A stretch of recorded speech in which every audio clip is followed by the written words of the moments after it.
एनो लोगो का शोकगीत। फ्रांसीसी से अनुवादित। अमेरिकी मूल निवासी राष्ट्रों की भांति एनो लोगों का जो कुछ हाथ शेष बचा है, वह लोग जो कभी इतने विलक्षण और स्वतंत्रता के इतने उत्कट प्रेमी थे, वह दयनीय रूप से कुछ आदिवासी गांवों तक सिमट कर रह गया है। वे मौन में विलुप्त हो रहे हैं, एक ऐसे भाग्य के हवाले छोड़ दिए गए हैं जिसके वे कदापि योग्य नहीं। जापानी आधिपत्य से पूर्व उनका विशाल भूभाग एक भव्य वृक्ष के भांति फैला हुआ था। होकाइडो का विशाल द्वीप, जिसे तबेजू कहा जाता था, इसका मजबूत तना था जिससे दो अलग अलग शाखाएं फूटती थीं। एक उत्तर पश्चिम की ओर झुकी हुई सखालिन द्वीप के अतिरिक्त और कुछ नहीं थी, किताइजो अर्थात उत्तरी एजो। दूसरी उत्तर पूर्व की ओर कुरिल द्वीप समूह की माला बनाती थी, ओकोएजो अर्थात सुदूर एजो दाश, जो कमचटका के छोर तक फैली हुई थी।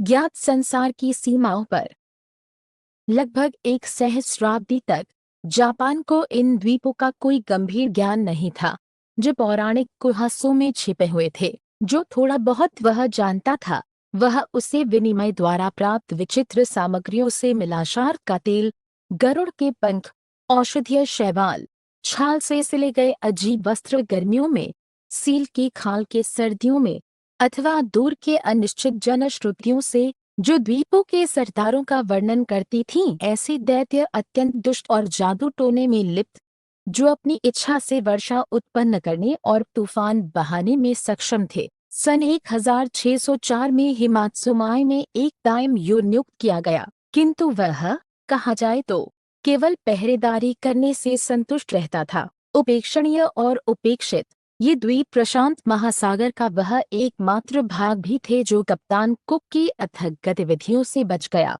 और इसी कारण इन्होंने लापेरूज की जिज्ञासा जगाई, जो फ्रांस से प्रस्थान करने के पश्चात सबसे पहले वहां पहुंचने की अधीरता से जल रहे थे। सन 1787 में उनके अधीन पोत सखालिन के सामने लंगर डाले और फ्रांसीसी तट पर उतरकर जापानियों, चीनियों, कमचट्टालों और तातारों से भिन्न एक मनुष्य जाति के संपर्क में आए, जिनसे वे केवल एक जल संधि द्वारा पृथक थे। उनके सौम्य एवं स्वाभाविक शिष्टाचार तथा उनकी दुर्लभ बुद्धिमत्ता से मुग्ध होकर लापेरूज ने बिना किसी संकोच के उनकी तुलना सर्वाधिक शिक्षित यूरोपियों से की। वे विस्मय से वर्णन करते हैं कि कैसे एक द्वीपवासी ने उनके अनुरोधों को समझकर एक पेंसिल उठाई और कागज पर एक पूर्णतया सटीक मानचित्र बनाया तथा रेखाओं द्वारा डोंगी की यात्रा के दिनों की संख्या दर्शाई। फिर मेइजी पुनर्स्थापना आई,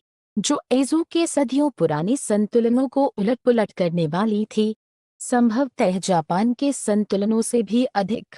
भूमि उद्घाटन और उपनिवेशीकरण की एक क्रूर नीति के अंतर्गत, जो सत्तावादी संपत्ति हरण से और भी विकट हो गई, केंद्रीय प्रशासन ने एनो लोगों को एक विमाता की संरक्षकता में जकड़ दिया, जो उनकी भूमि के नाम तक को मिटा रही थी। इस बलपूर्वक हाशियाकरण में उनका समृद्ध मौखिक साहित्य, जो उनकी स्मृति के गर्भगृह में पीढ़ी दर पीढ़ी हस्तांतरित होता रहा, सूखकर दादा दादी की स्मृतियां मात्र रह गया। विस्मृत हो गए पूर्वजों को समर्पित गीत यूग कर, दैवी महाकाव्य कर और वे कथाएं युवत कर, जिनमें एक अस्पष्ट रूप से व्यक्तित्वयुक्त प्रकृति सजीव होती थी, पोषण करने वाला सागर, आश्रय देने वाला वन, अत्यंत यत्नपूर्वक गांव में पाला गया भालू का बच्चा, जैसा कि कुबोदेरा इत्सुहे को विलाप करते हैं। कुछ वृद्धों को छोड़कर एनो लोग अब अपनी भाषा का प्रयोग नहीं करते, वे जापानी बोलते हैं। चिरियुकी का बलिदानी उत्साह।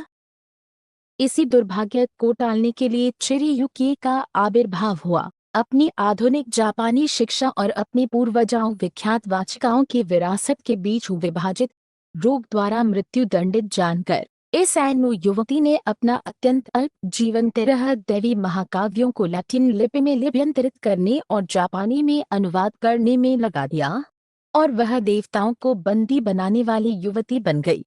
अपने लोगों के लिए एक उपहार के रूप में उसका हृदय 19 वर्ष की आयु में धड़कना बंद हो गया। अपनी पांडुलिपिアイヌ神行集 एनो गीतों का संकलन पूर्ण करने के मात्र कुछ घंटों पश्चात उसकी मौसी इमेकानो और उसके भाई चिरीमाशीहो ने फिर मशाल संभाली और विशाल अनुवर्ती संकलन प्रकाशित किए। अपनी वसीयत सदृश भूमिका में चिरीयू के विलुप्त होने के लिए अभिशप्त लोगों 滅びゆくもの का शोकगीत गाती हैं। कहाँ गए वे सब लोग जो पर्वतों और मैदानों में शांतिपूर्वक रहते थे। प्राचीन काल से विद्यमान प्रकृति धीरे धीरे लुप्त हो रही है। हमें से जो थोड़े से अभी शेष हैं, वे संसार के विकास के समक्ष विस्मय से बड़ी बड़ी आंखें खोल रहे हैं। हाया दूसरों की दया पर निर्भर नष्ट होती हुई कितनी दयनीय छाया। नुक्किशो किजू का आत्मिक प्रतिरोध।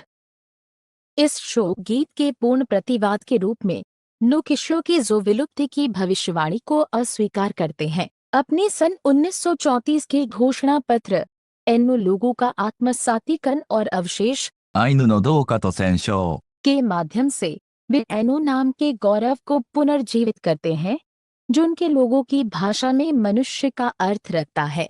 निजी स्वार्थों से अंधे साधारण मनुष्य 人間 की भर्त्सना करते हुए वे सदाचारी मनुष्य 人 कॉमेट के अवतरण की कामना करते हैं। इस चित्रलिपि में जिसके दो अंश एक दूसरे को सहारा देते हैं ताकि गिरने से बचें, वे हमारी उस सीधे खड़े रहने के लिए एक सशक्त और निरंतर पारस्परिक सहारे की आवश्यकता का ही रूपक पढ़ते हैं। जिस प्रकार कन्फ्यूशियस सज्जन पुरुष 君子 को तुच्छ मनुष्य से पृथक करते हैं, उसी प्रकार इसी सक्रिय सद्भावना में जिसे वे सद्गुण के रूप में प्रतिष्ठित करते हैं, यह बुद्धिजीवी अंततः एक शांत समाज की आशा देखते हैं जहां सदाचारी मनुष्य प्रकृति की शक्ति का सम्मान करते हैं। उड़ी हुई आत्माओं की खोज में जैसे पुराना इज़ो लुप्त हो गया, वैसे ही इन नैनो लोगों के साथ जो सैलाबों की गर्जना और पतियों में वायु के विलाप के सहोदर हैं, मिटने का संकट मंडरा रहा है। उस वन्य और आदिम देव भक्षण पर, उस अदृश्य के साथ पौराणिक सहभागिता पर, जंगली मैदानों पर जो गौरवशाली स्मृतियों और कैमुरे देवताओं से आबाद है, और अंततः उन आदिम अंतर्ज्ञानों पर जिनके केंद्र में रामत की अवधारणा है। आत्मा, गोपनीय अंतरंगता, मनुष्य और वस्तुओं का हृदय हमें निरंतर सिकुड़ती प्राकृतिक दुनिया में अपने स्वयं के सर्वात्मवाद का अंश खो रहे हैं। इसे पुनः प्राप्त करने का प्रयास अत्यावश्यक है, जैसे वे पुरातन ओझा जो मरणासन व्यक्तियों की उड़ी हुई आत्माओं को उनके सदा के लिए विलीन होने से पहले पकड़ लाने की खोज में दौड़ पड़ते थे।